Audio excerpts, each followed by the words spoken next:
भाजपा धर्म का इस्तेमाल करती है राज सत्ता में बने रहने के लिए। भाजपा इस्तेमाल करती है धर्म को अपनी सत्ता के लिए। 80% जो दफादार चौकीदार बिहार में हैं वो हमारा पासवान भाई है। कोई इसके विरोध में आवाज नहीं उठा रहा क्योंकि सबको सत्ता सुख चाहिए और सत्ता सुख में वो नीतीश कुमार जी के चरणों में सभी लोग सरेंडर किए हुए हैं। ये बांटने की राजनीति बिहार सरकार और नीतीश कुमार जी जब से सत्ता में आए हैं वो करने का प्रयास कर रहे हैं। पासवानों को कमजोर करने के लिए बिहार के मुख्यमंत्री नीतीश कुमार जी ने ये ऐसा विज्ञापन निकाला है और नौकरी भले अभी सत्ता में पहुंच गए, लेकिन आज समाज समझ चुका है कि किस तरह से मनुवाद की गोद में ये जाके सरेंडर हो गए हैं। और अगर आप मुगल हैं, मुगल को मानते हैं तो आप ये शब्द का इस्तेमाल करते रहिए। हम सनातन धर्म को मानते हैं कि वो दिखेगा, क्योंकि अब नीतीश कुमार जी भारतीय जनता पार्टी की गोद में है और भारतीय रामविलास पासवान जी ने कहा था कि हिंदू शब्द कुछ नहीं होता है। इस देश में पासवानों के इतिहास को अगर आप पढ़ेंगे,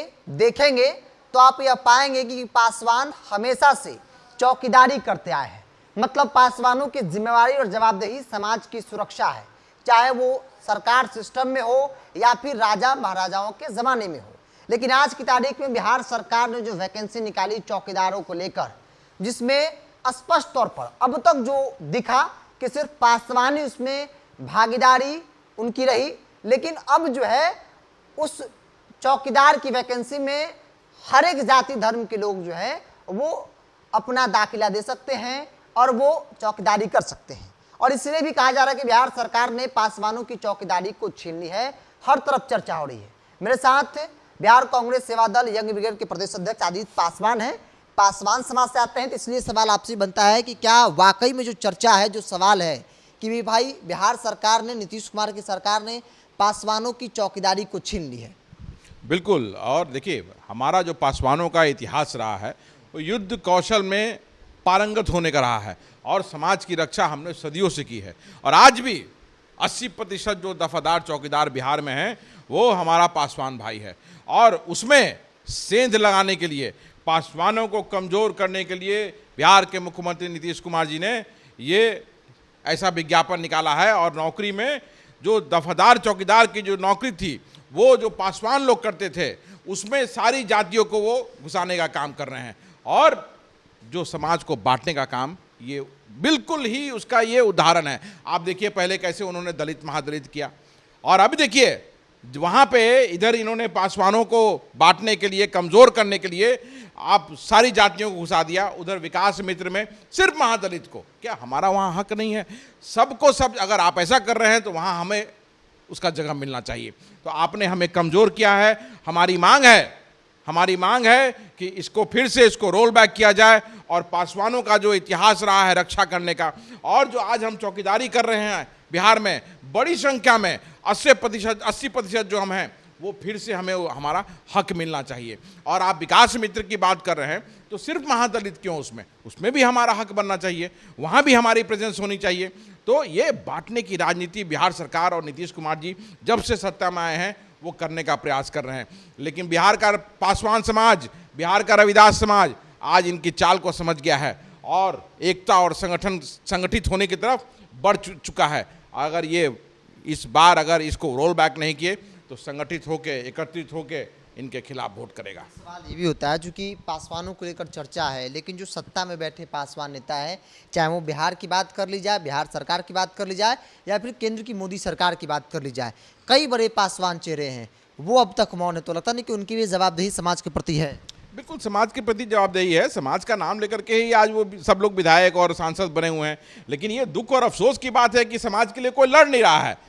आज उनको सभी को एक मंच पर आकर के cutting across the party line, आप किसी भी पार्टी में हैं, चाहे वो भाजपा में हो, राजद में हो, कांग्रेस में हो, सीपीआई में हो, किसी भी दल में हो, वो सारे लोगों को एक मंच पर आकर के एक साथ इसके विरोध में आवाज़ उठानी चाहिए। लेकिन ये अफसोसजनक बात है कि आज पूरी शांति बनी हुई है और कोई इसके विरोध में आवाज़ नहीं उठा रहा, क्योंकि सबको सत्ता सुख चाहिए और सत्ता सुख में वो नीतीश कुमार जी के चरणों में सभी लोग सरेंडर किए हुए हैं।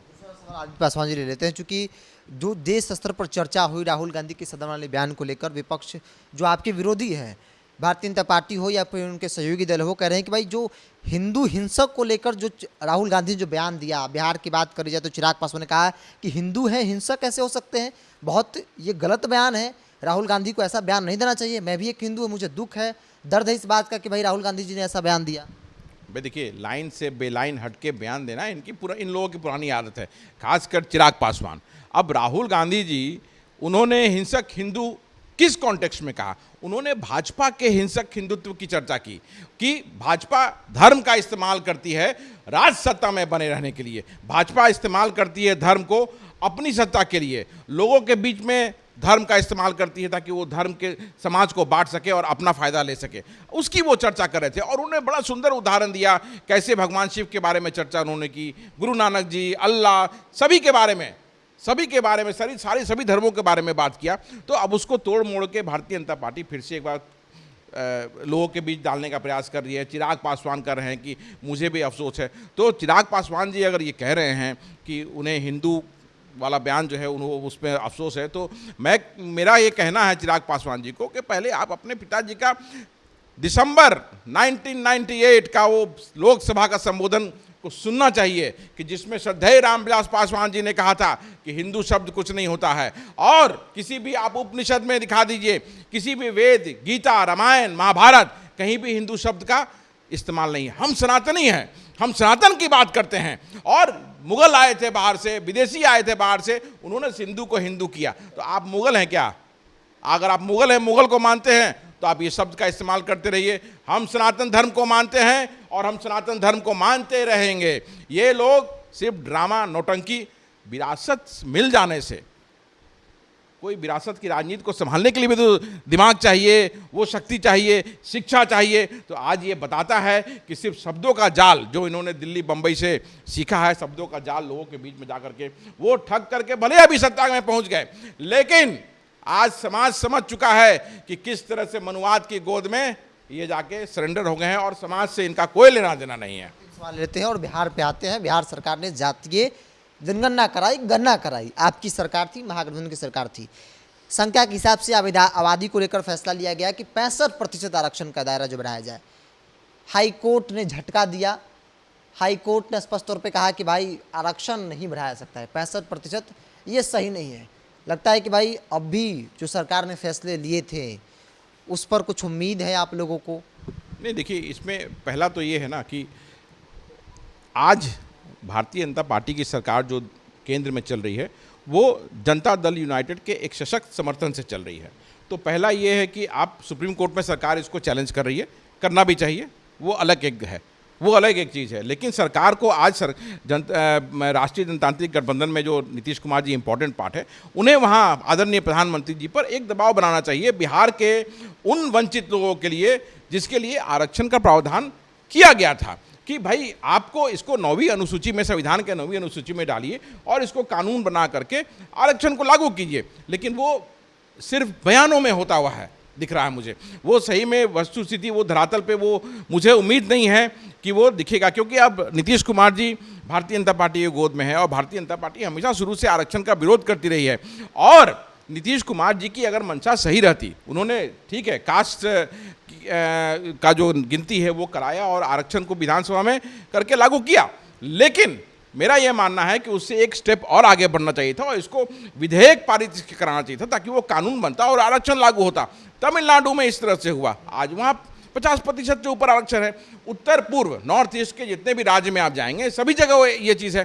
कैसे? क्योंकि वहाँ पे अनुसूचित जाति जनजाति की आबादी उतनी है और आबादी और संख्या के हिसाब से वहाँ आरक्षण का दायरा बढ़ाया गया है, वो भी तर्कसंगत और कानून संगत है।